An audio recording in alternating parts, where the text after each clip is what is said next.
Welcome to Don't Step on the Bluebells, the podcast where personal healing and transformation take center stage. I'm your host, Amanda Parker, and I'm a fellow seeker on the journey of personal growth. Join me as I delve into the stories of gifted healers, guides, and everyday people who have experienced remarkable transformations. Listen in as they share their practical wisdom to enrich your everyday life. And don't forget to hit subscribe and never miss a new episode. Hi there, and welcome to today's episode of Don't Step on the Bluebells. I'm thrilled to bring you this incredible conversation with holistic coach, psychedelic guide, and microdosing educator Jakobien van der Weijden. Jakobien is the founder of the Microdosing Institute, as well as the co-host of the Microdosing Table Talk Podcast.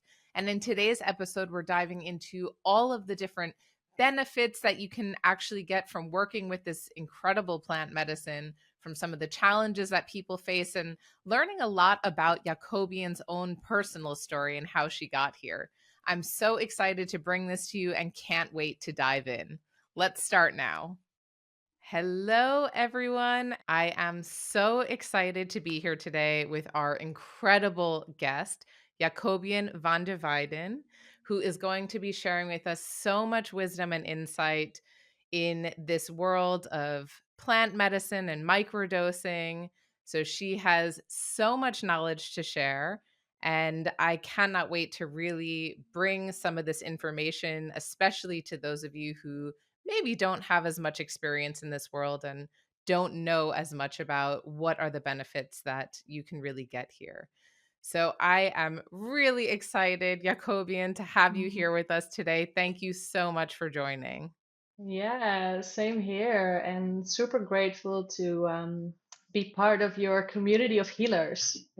Thank you. And yes, that is really the goal. We're, looking to help build up that presence of healing in people's lives. So whether they're helping others to heal or really seeking for themselves, we're looking to find ways that people have access to this information that can so often be confusing and overwhelming, or they don't know where to begin.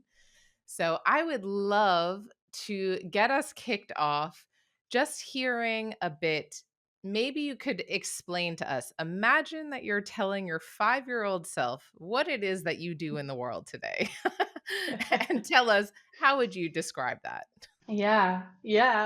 This is such a fun question. I mean, and besides things like playing and sleeping and being in the world and eating and hanging out with my friends, yeah, I also have a professional life, which is very much intertwined with also my personal development path and so yes, that all revolves around microdosing. And microdosing is taking a tiny amount of a psychedelic mushroom or another natural product. We call them sacred earth medicines. And people do that, these tiny amounts, so that actually they feel better, they feel happier, they have more quality of life. And yeah, there are a few things to know, such as how much to take and how often, and also how does this work? Because a lot of people feel that it could be some kind of miracle cure. They tried everything else, they tried other therapies, or they went to all the doctors they know, and somehow their problem keeps being there or keeps coming back. So in order to really understand what do these sacred earth medicines do to us and what do we do with them on the longer term as well, that's where I'm guiding people. I think that your 5-year-old self is going to love this. Hmm. So I know that you have this really strong focus in so much of the work that you do and what you've been bringing into the world around the microdosing space. And, on this podcast, we're really talking about all things personal transformation and healing. So I'm curious to hear from you. What does healing mean to you? What does it mean to heal or even to transform if that feels better? Yeah. what I really know to be true is that actually, we are not broken. We don't need to fix ourselves. We are already whole. Um, and the problem is, of course, that we experience this lack of wholesomeness, and we experience sometimes lack. We experience deficit. So one of my teachers would say, we are these souls in a human body, and we have an operating manual to know how to function as humans. But for most of us, it's quite a challenge to really understand what is the operating manual. How do I actually work? How can I actually be my best self, my most wholesome self? And that, how can I be in my natural order, which I think is the equivalent of healing. That's what we're always trying to get into, that balanced place, into that wholesomeness, and fully embracing ourselves, fully embracing life. That is one thing, and the other thing is, of course, we are living in this world of duality, and there is, love and fear. We see so much problems here in the world. There are so many challenges, but there's also the other side of that always, right? So how do we navigate this world, and how do we navigate the duality that we're always facing? When we love something, when we have something, we know we can also lose it. We know it's not going to be there with us forever. So how to really navigate the duality and the polarities.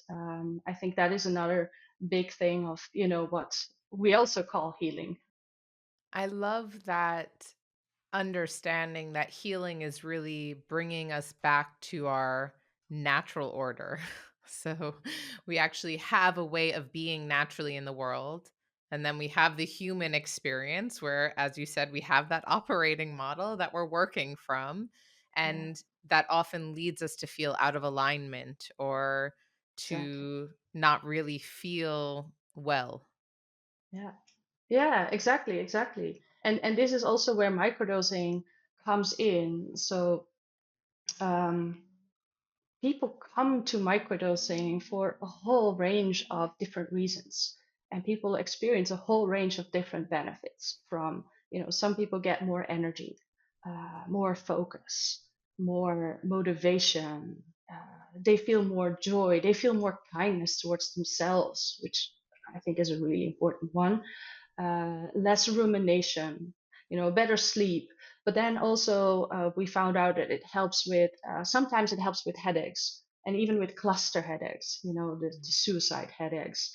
So we are like, how is it even possible that one thing that people take can work for so many different, conditions and problems? And uh, up until this point, the only explanation that we keep coming back to is like, it seems to balance whatever is out of balance. So it helps us somehow, our system, and this doesn't, this is completely subconscious, I would say, to go back into that natural order, or to help us even take some of the decisions that we need to make, or change some of the habits that need to be changed for allowing us to go back into that natural order.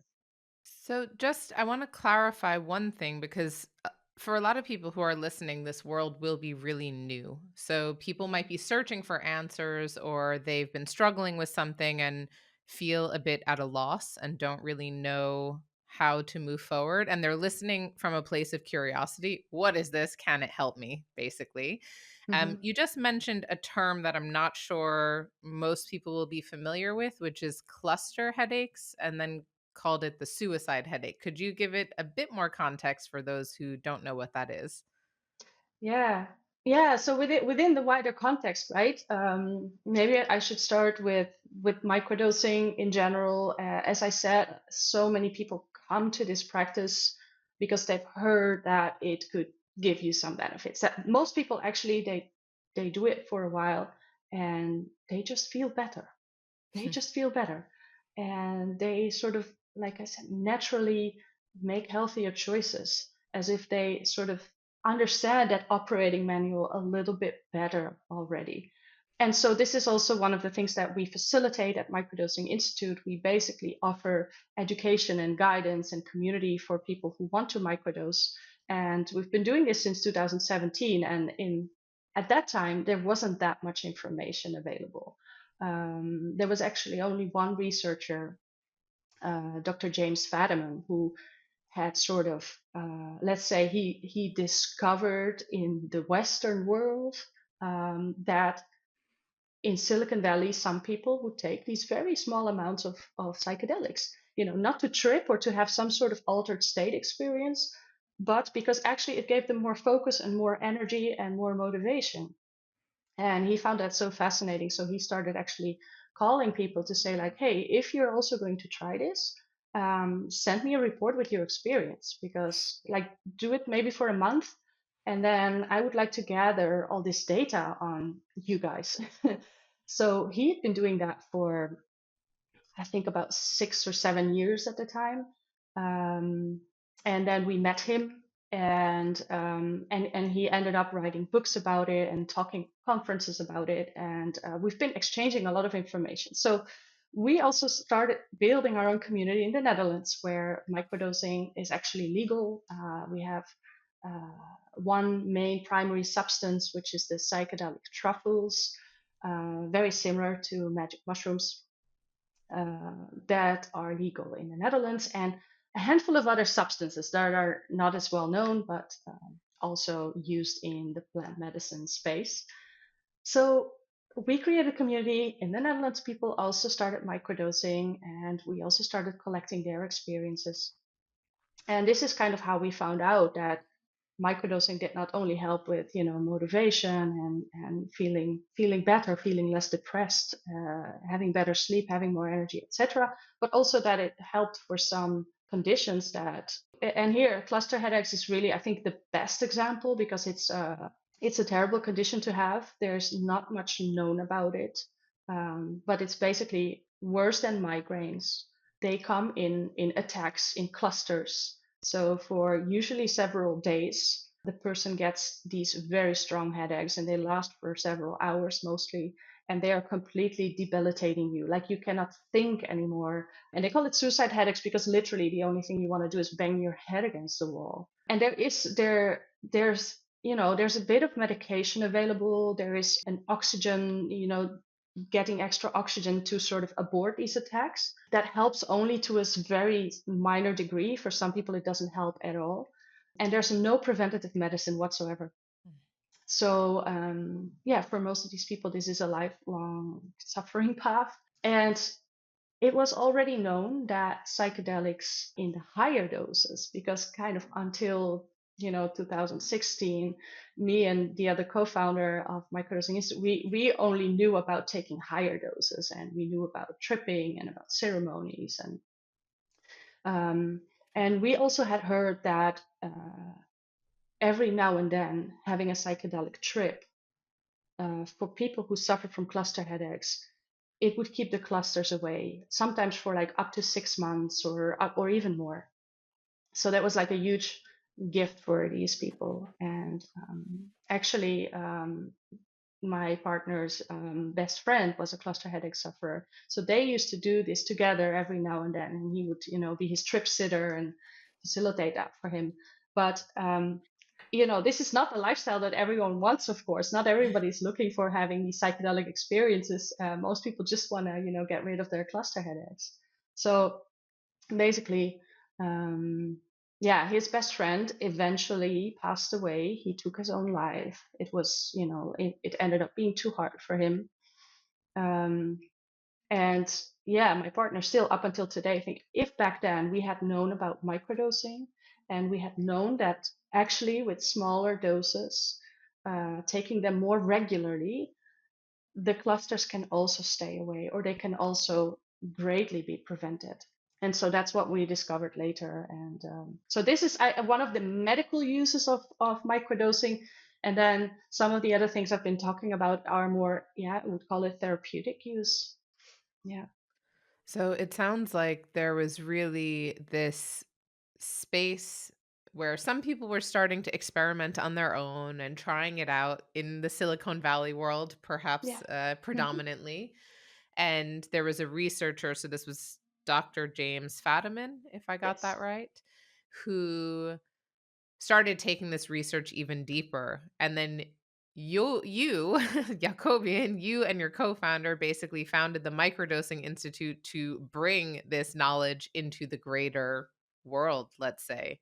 And what Yeah. I'm fascinated by and actually really impressed by that you've done, you haven't just produced research or funded research or anything like that. You've actually created an entire community around helping people to work successfully with this type of, well, let's say natural medicine. So someone who might have been suffering, let's say, from cluster headaches, or I'm sure there's many other use cases, might have tried to figure out how to do this on their own with very varied results. And you've actually found a way to help, yeah, bring this into a system of sorts. Yeah, I mean, this is still the ongoing process. Like, we feel like we're mapping the territory specifically of microdosing because, psychedelics have been researched since the 50s. In the 50s and 60s, there was a lot of research done. Then the war on drugs started in the United States and everything got banned. All these substances, all the research got stopped. And then it picked back up in the actually around 2012 or so. But with microdosing, there's still not that much research going on, but there are so many user cases. Like, it's incredible. It's almost every day we keep discovering sort of new benefits, and this is just from people trying it out. So yeah, Dr. James Fadiman as well, he calls it citizen science or community science, and he said, this data we're collecting, it literally helps people today. And scientific research is also very much needed, but those projects take years and they cost a lot of money, which is not always available. And then it still takes more years after the research has been done. It needs to be confirmed in so many, different settings and in so many different populations. And until it actually becomes a medicine, you're talking about decades. So yeah, that's the difference, and that's why we feel so passionate about it, because we get these reports as well, and we talk to people every day, and we see how much it can help them. Yeah. And you're incredibly generous with sharing the information that you have. So, just from you have a podcast that's live, the Microdosing Table Talks. Yeah. You also have an Instagram channel that I've been following ever since you and I met. So, Mhm. really sharing a lot of education and wisdom and also tools and resources that people can just learn more, or take master classes, or just hear others' experiences. So, there's Yeah. really a very generous sharing of wisdom and insight and also helping people learn some of those best practices. Yes, I wanted to say, because I think this is also from the paradigm. Like, I feel like we're in this greater paradigm shift, that personally I feel is important.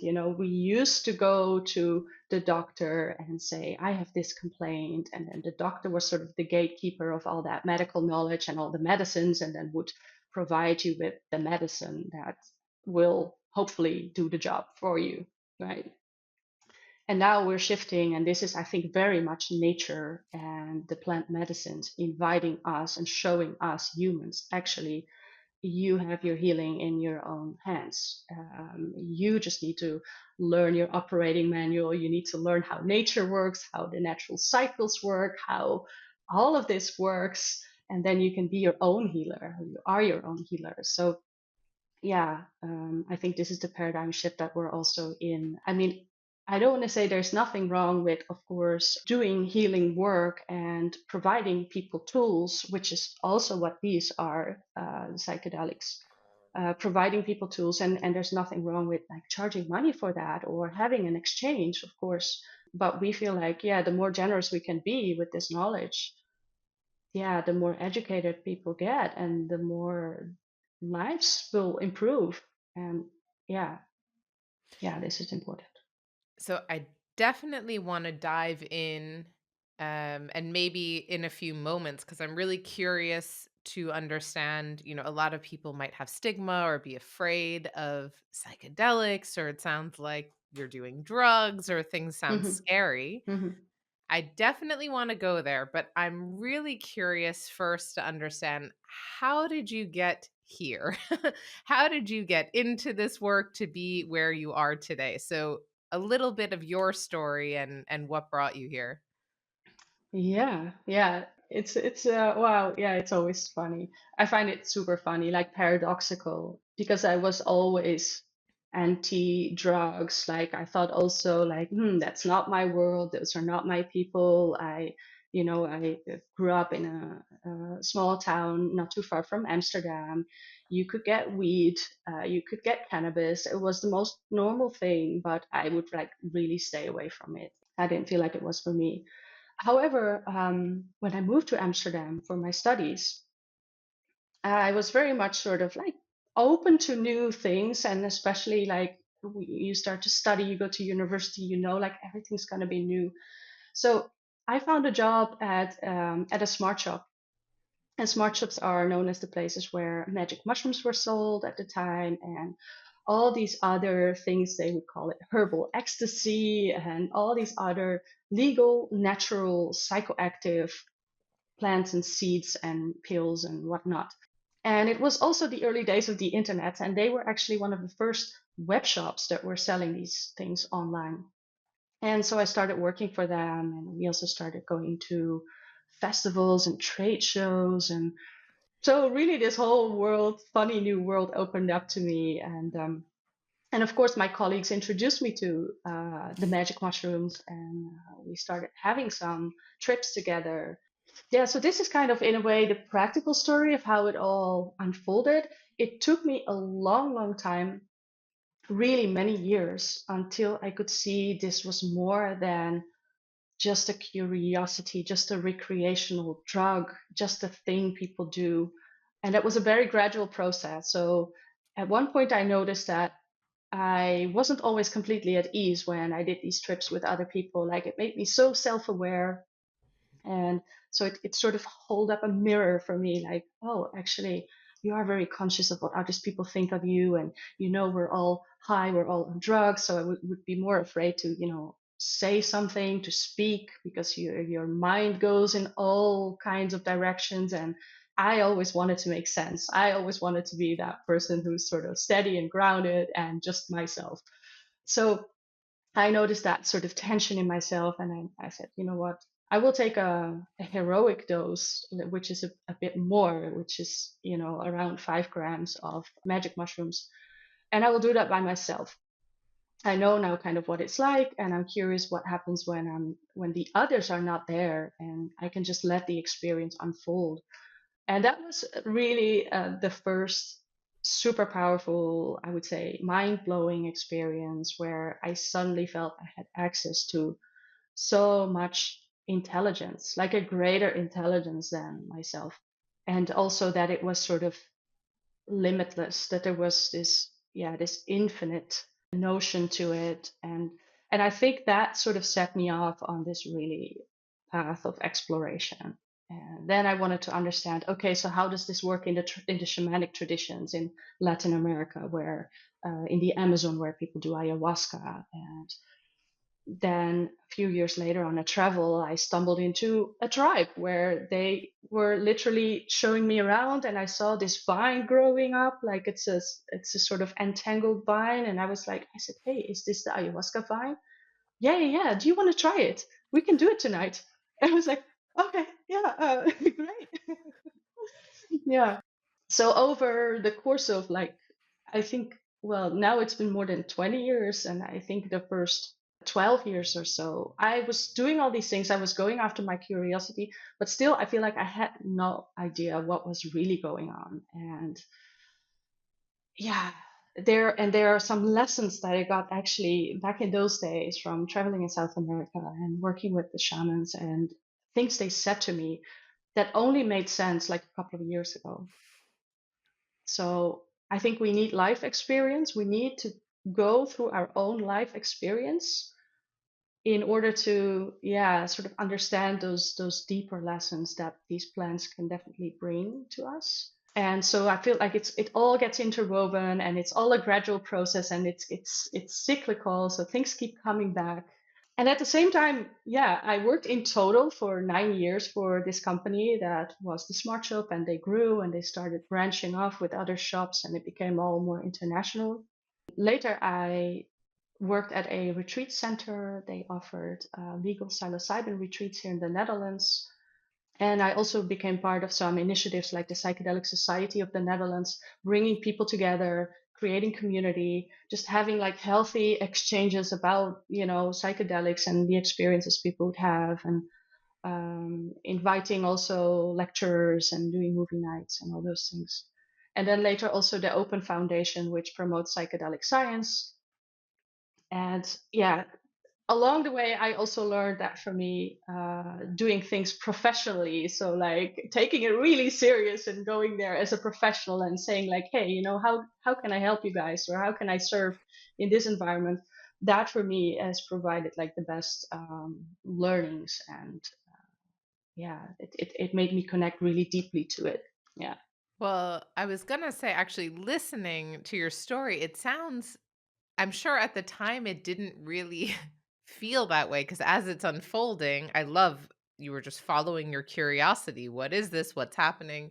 But in the retelling of the story, there is really a lot of intentionality there of what you're exploring. Like even that moment where you have moment of recognition that you're maybe so focused on the outside world you can't even enjoy or understand what's happening within, and then deciding to do this on your own so that you can get an experience of it on your own by yourself. That's also, I would say, incredibly brave. A lot of people might be afraid to do that on their own, but really you had that understanding that, okay, I need to know what this is like when I don't have all this noise and outside yeah. chaos surrounding me, and see where I can really go here.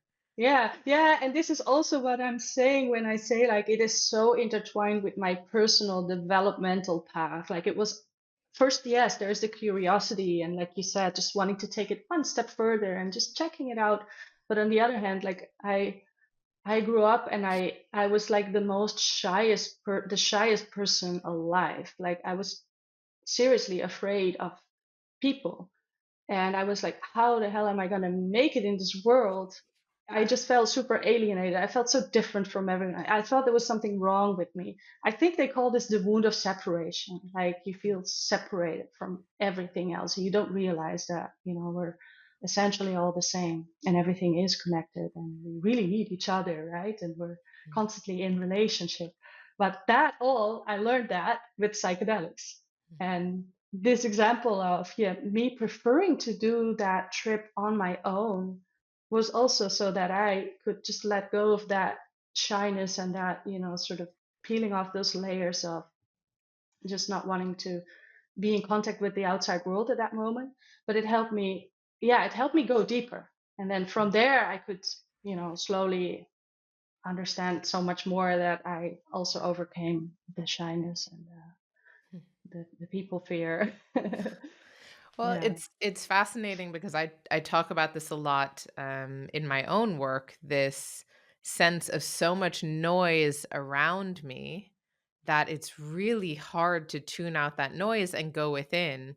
And this is just another way of accessing that. So that recognition that you have, I can see myself in my own, personal or professional growth journey, looking for the experts and always trying to find that outside voice that's going to tell me the right way to do things Yeah. and give me Yeah. a formula. And Yeah. every moment of epiphany when I realize I have to tune it all out and just go within. Yeah. So there's a lot of correlation, what I'm hearing, to your story and also just a spiritual growth path. Yeah. This ability to realize how much emphasis or importance we give to the world around us, and then that moment of kind of realization or reckoning, huh, I wonder if there's more for me here if I just quiet all that outside noise and go within. Yeah. And for you, that path has coincided so deeply with the field of psychedelics and microdosing and all of this. And people might also be able to access that in a different way as well, so on their own. Yeah, yeah, yeah. It's all correlated, and I resonate very much with what you're saying. Like we tend to look in the outside world, and we think, oh, there's another self-help book, there's another training I could do, there's another, yeah, lineage of healing or tools, modalities that I could look into, and only recently also I had this realization actually where I thought, yes, it is the outer journey, right? And it's we sort of we first complete the outer journey. We look in the outside world for all the answers and the learning, and you know, uh, just mapping that territory. And for me also, literally, I went through traveling through the whole world because sort of traveling was always my medicine, and I thought I would find the answers. I would probably land in some foreign place once where I would, find the answers. And for a while I thought I did, but then I eventually ended up back in Europe and in Holland, and kind of like the same place where I started.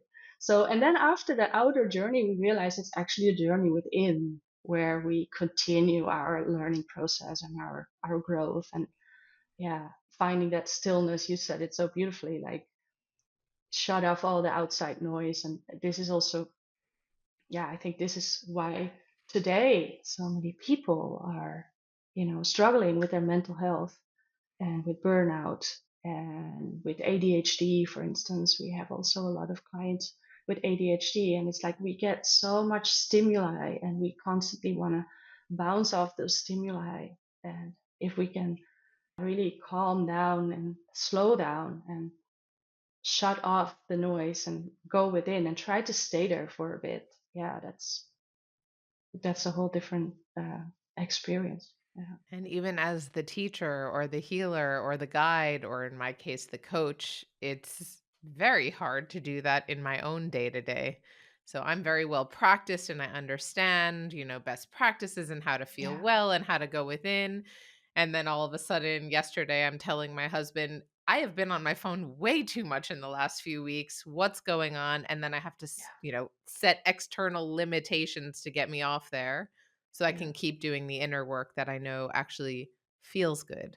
So it's yeah, a yeah. continuous journey. Yeah, yeah, yeah. I think we're Mhm. always rebalancing, right? And it's also good. Like honestly, we cannot expect in this world that we're living in. It is so challenging. We cannot expect ourselves to do it always right or to constantly be in alignment. We also need to go out of alignment so that we feel again like, hey, now there's friction. Oh, now there's tension, or now too much on my phone, too much. uh, but it's about, yeah, what do you call this, like calibrating ourselves so that as a compass needle we can sort of shift back towards the center over and over again. And yeah, I think I can say that it gets easier, but definitely there's always, traps and pitfalls, so we're never fully there. I think what also gets easier is just your ability to recognize it. And maybe when Yeah, you're younger, or maybe on a different part of your journey, you just feel trapped in it and don't necessarily know how to come out. And so yeah, the more experience you have with bringing yourself out of that space of external stimuli kind of driving your day to day, um yeah, the more experience that you have just learning what are those signs, where am I out of alignment, because I guess as you're saying, all of us fall out of alignment and then have to rebalance. even yeah, even the most wonderful spiritual teachers or whoever that we know will have this experience of needing to recalibrate. I love that visual that you've given. I'm going to try to draw that out for the pod sheet as well.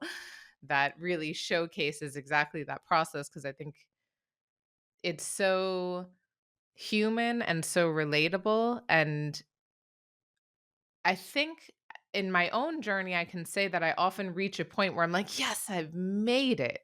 I got hmm to this place. Look at everything I know. And then when I start seeing, I don't know if it's old practices or things that pull me out, I'm like, but I thought I was so far.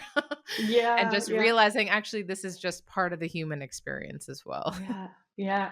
This also reminds me of psychedelics also, especially if you do a higher dose journey.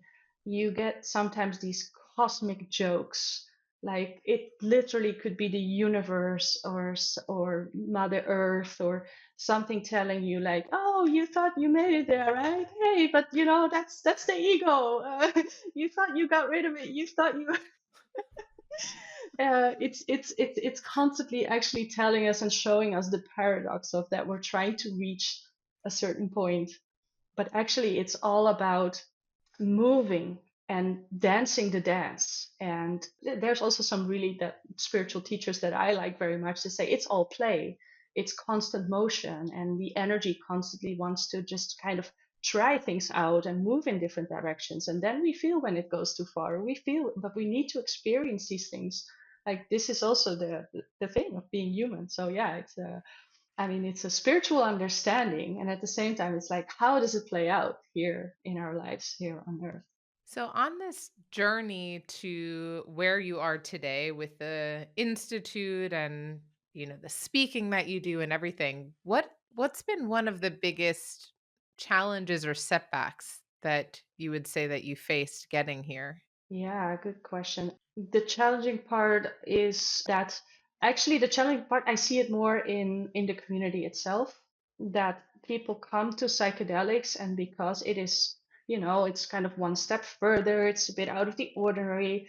They really expect this sometimes to be a miracle cure, or they are still in that mindset of I go to a doctor and I get my medicine and then let's see if it's gonna work. So basically the expectations of people that it will heal them, it will cure them, this one cycle of microdosing or this one big psychedelic journey, this one single retreat, that is going to give me my final breakthrough. Just what we just talked about, actually. Oh, then I will reach that stage where everything will be so much easier. And specifically with microdosing, it can feel that way during the first day or weeks or period, but actually it is really a tool. And it is also, psychedelics are known to be non-specific amplifiers, so they amplify what is alive inside of you, what is wanting to be felt, wanting to be known or understood, or yeah, just felt, I would say. So oftentimes at some point irritation will come up, sadness can come up, grief can be felt much more intensely, or emotions that were pushed down, basically any emotion that were pushed down for a longer period of time, can actually come up and just show itself and just, hey, I want to be felt, and then maybe I can be let go of. But the more you keep pushing me away, the more you keep pretending I'm not there. It's called shadow work as well sometimes in some traditions, and that is also happening. That is also part of this journey. So yeah, I feel like a lot of people start with this and they really start off on such a positive foot, and it's all going great and they think they have found it, or they are like in the first couple of weeks like, it's not doing anything, it's not, I don't think it's working, I don't think it's working for me. So everything has to be immediately and directly in a linear way, and yeah, that's just not how it works. So we have these tools and we help people with access to these tools and understanding how these tools work, but then you still have to do sort of your own work and walk the path and go through the door and face whatever is there. So I really enjoy giving also that sort of guidance. So that's part of the job. But I feel like there's in the sort of greater in society, this paradigm is still not seen enough. Yeah. And then of course on the other side there is still stigma. So people feel resistance to psychedelics. They don't understand it very well, or they just feel a lot of fear and resistance. I also see it in a very practical sense sometimes, like we could not just open a bank account at any bank of our choice. Payment systems and other systems are not always wanting to work with us if they know what you're doing. And of course, the substances themselves are not legal in many places. There is a big, decriminalization wave going over the world right now, and some legalization is also happening, but governments are still trying to find out like how can we make this legal but in a controllable and responsible way. It's going to take many more years until that's sort of really figured out.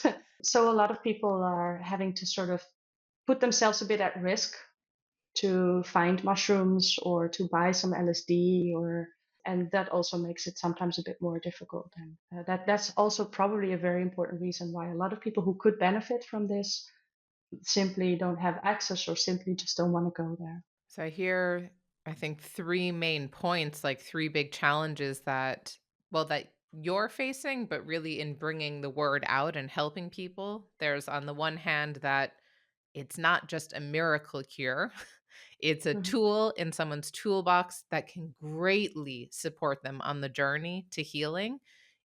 And it still takes that personal work, it still takes that inner work and going on the journey.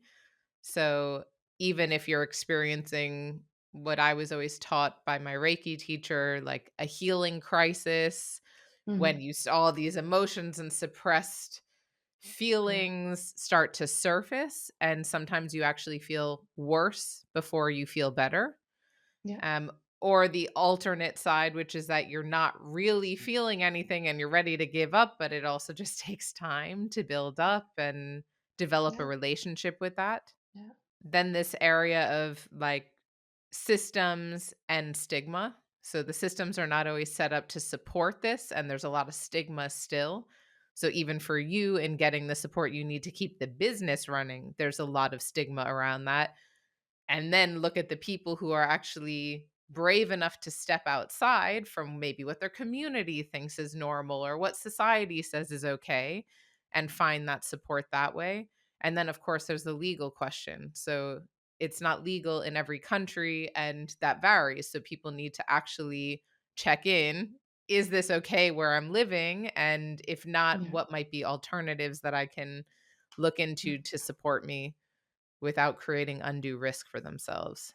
Yeah, and there are more, but I wonder if we should go in there because it can get really like the world of psychedelics since the last 10 years or so, and since there's more research coming out, it's really becoming a diverse field, and but a lot of things start to play out there also. So, differences in access. There are retreats that cost about $5,000.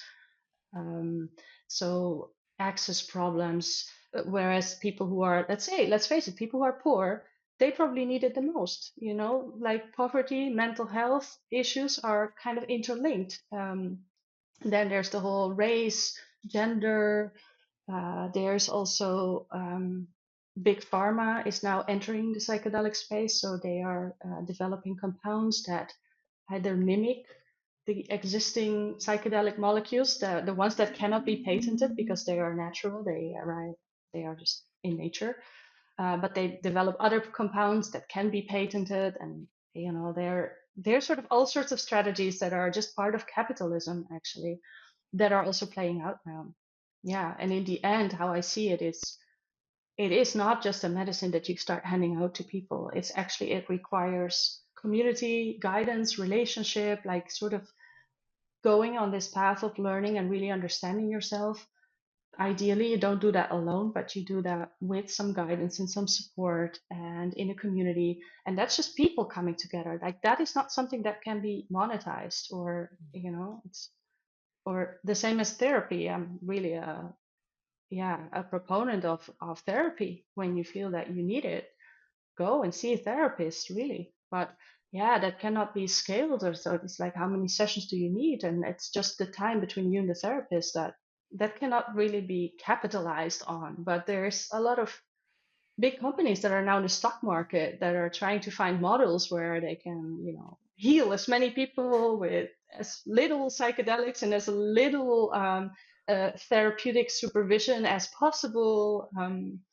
Yeah, the United States is a good example. Actually, you have ketamine clinics where people just basically get ketamine every 2 weeks or so for a period of time, and oftentimes it's without any preparation, without any integration work. So they just get this, yeah, substance. They have a little bit of an experience for the time that they are in the clinic, and then they just get sent home. And And then that should be a cure for depression. And, depression is such a more complex thing that just cannot be solved with some ketamine infusions, but that's where they make the money. And the moment that they start to add more therapy and more therapy hours to it, it becomes more expensive. People won't pay for it anymore. People also want to believe that they will be healed after a few sessions. So, yeah, that just in a nutshell to illustrate that there are definitely some challenges ahead.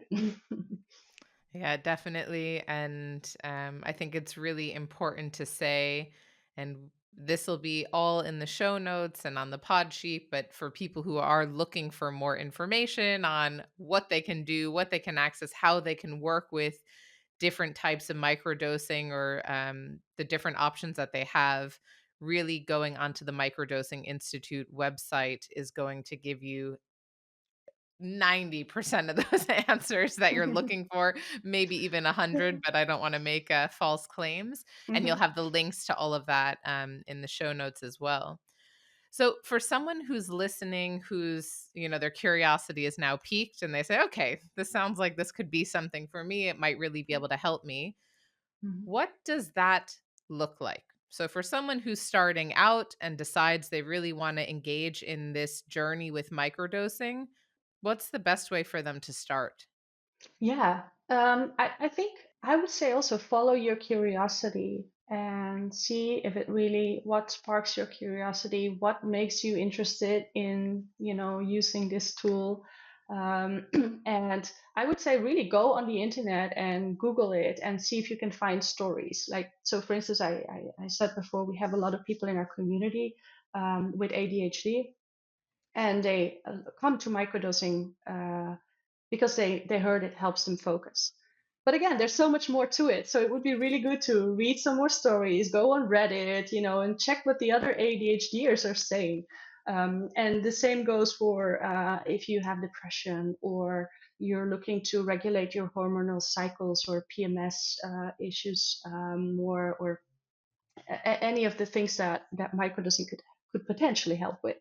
Um, and then when you feel like this might be something you want to try, yeah, we have a couple of things to offer. We have education, we have a video course, so people can technically do it on their own and just follow all the steps, and yeah, have everything they need, and start the experience, track the experience. So keeping a journal, keeping a log of what you're noticing, what you're sensing, what physically is happening for you, what's happening psychologically, spiritually, emotionally, everything. So we also offer guidance, and the best way to do that would be with our 6-week program.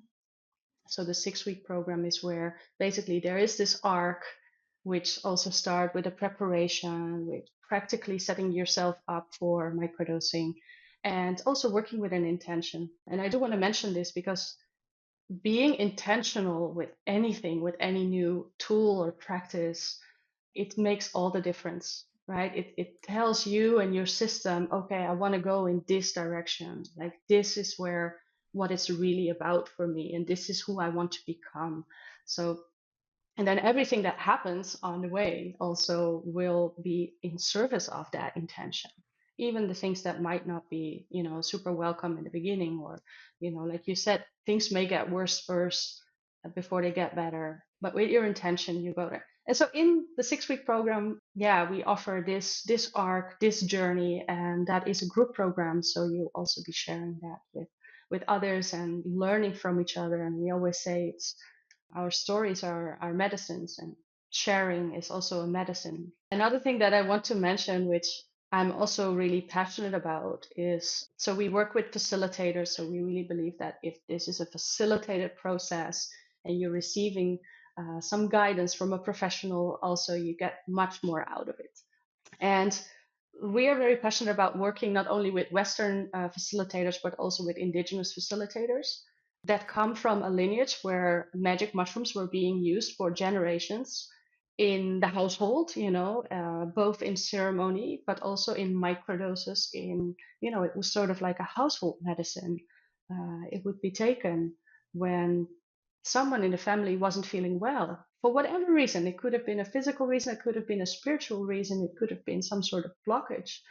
Um, and so we're working also with facilitators who can teach more specifically about this, and also more specifically about how these medicines actually connect us deeper to the earth, to ourselves, to our ancestors, to the greater fabric of existence, to spirit, and how you can even communicate with these medicines or through these medicines. So it is really a cool deepening that I also think that was, once it was here in Europe as well, before the church came and before the witches got burned, and like we also had this really, really deep knowledge of the natural world, all the natural medicines, all the rituals that were part of it, that would, they were part of the same paradigm. They would not isolate us from the natural world or from spirit.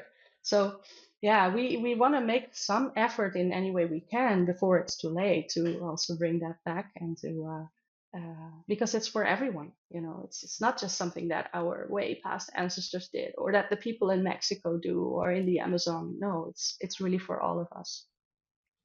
So I know that was a very long answer, but this is why the 6-week program is really my favorite. And so if someone really wants to take a deep dive and do intentional microdosing, then yeah, they are more than welcome to join. Yeah, it's amazing that you're also bringing this back to where some of the ancestral roots actually come from. So it's not just using it in the Western sense, it's also actually bringing in that wisdom. And I know that you are working with different facilitators who have more of an indigenous background and have been using this either throughout their families or learning more about the lineage and how they bring that forward. Yeah, it's not just something new that came into our worlds. There was just a newly discovered, like, all these practices are actually very, very ancient. Yeah. And that also includes things like, I would say non-substance modalities. Breath work is very, very ancient. Yogic traditions are very ancient. Dancing, ecstatic dance, like, go to African communities and this is exactly what they do, and this is how they heal. I love that. I'm gonna add that to the list of, an episode for the future. Yeah.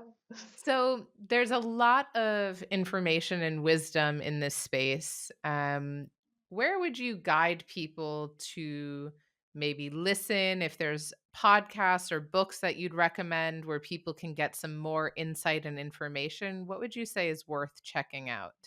So if you're completely new to psychedelics, but curiosity is sparked, I would say How to Change Your Mind, which is a Netflix series, and it came actually from a book from Michael Pollan. Both the book and the series are really, really good. Really good starting point. It goes also very much in depth into, yeah, working with psychedelics.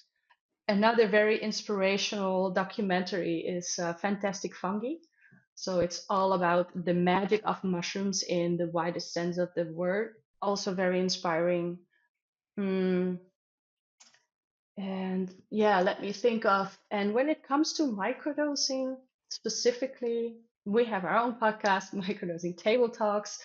I think the podcast I probably recommend the most is Huberman Lab, and it's actually about the science of how our body and mind works. So it's completely science based, but it's so easy to understand. Um, and it talks about dopamine, it talks about sleep, focus, cravings. And they do also talk about psychedelics. So there are some episodes basically on any issue that you can find in yourself that you would like to fix or that you would like to understand better. They have multiple episodes, so I recommend Huberman Lab very much. And I think the last one, so one of our indigenous facilitators, her name is Social Ashi. She just started her own podcast, on psychedelics, and she's going to interview all the people who she worked with, were inspiring to her. So it's about psychedelics and ancestral wisdom combined. And I will just look up the exact title because the podcast has just been launched. And That's perfect. We'll link it, so don't yeah. worry. Everyone will be able to just find it very easily. And is there anything that you're particularly looking forward to for the future, something you're creating or that you're really excited about when you're looking ahead? Yeah, so I am very excited actually about the whole, sort of wave that is happening now. And this wave is very much also happening in the world of research now. So I want to name that because I said research can be very slow, and oftentimes it's confirming things we've already seen in the community and that basically any person who took psychedelics can sort of confirm. But it's also taking it's taking a new direction now. So they have already discovered that psychedelics such as LSD and psilocybin, magic mushrooms, can actually regenerate brain cells and repair the damaged brain, and also sort of repair the aging brain. So there are now some studies being set up with people who suffer from dementia, Alzheimer's, Parkinson's disease, traumatic brain injury, and they're just giving them microdoses for like a month or 2 months, and it is really astonishing. And there's even some video evidence from a woman who has dementia, who was completely, basically she had no more contact with this world, and they gave her some LSD in the morning, a microdose. And as the hours passed, she started to become more vital. The light came back into her eyes. She started to recognize the world around her and people around her. Like, just for so this is really serious stuff. And I know that there's still so much stigma around, like, oh yeah, like even I would not give psychedelics to my grandparents if they were still alive. I would really reconsider that so many times. But now the researchers who are doing this, they really know what they're doing, and they really know why it makes so much sense, and that it's now being sort of experimented with. I think that's super exciting. So I hope I hope so much more research is going to come out. Also for ADHD, which is such a big population, and there's not so much research. We only see it sort of in the community. The same with autism. People with autism who have, difficulties understanding emotions and relations, and also microdosing really switches that for them, and they suddenly understand, they suddenly get it. Like, just all the social interactions that are normal for so many of us, they suddenly get it. So yeah, my big outlook is really in the field of research. And a little bit closer to home, I look forward to actually bringing out microdosing workbooks. So basically, just educational materials that are even better and easier to use than the ones we have right now. And we're also beginning 2024. So we have a facilitators training. And so we're training our second cohort soon for people who want to become a microdosing coach, or who want to add basically the practice of microdosing to their toolbox. That sounds amazing. I'm sure a lot of people are going to be really excited about that news. So for anyone who wants to get in touch with you, what's the best way to either get in touch or stay up to date with what you're doing? Yeah, so the website is microdosinginstitute.com. Our Instagram, you said it before, is a really nice place to wander around and explore a bit and engage with us. So, Microdosing Institute. And from there, you could also find us on Discord, where we have a community channel, Facebook, where we have discussion group, and basically from there we are reachable. Jakobien, you are such a fountain of wisdom and knowledge. I've been taking notes the entire time we've been recording Hmm. here because there's so many snippets of wisdom that are just, I mean, incredibly valuable for anyone who's listening or just starting in this world, but also for me who's continually on the journey of growth and discovery and learning and understanding.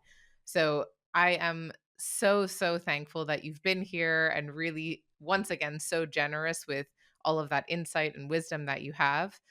I really appreciate the time that we've had here and think that people are going to have a very different perspective of this world and this work just by listening to this conversation. Oh, yeah, thank you for the affirmation and for all those words.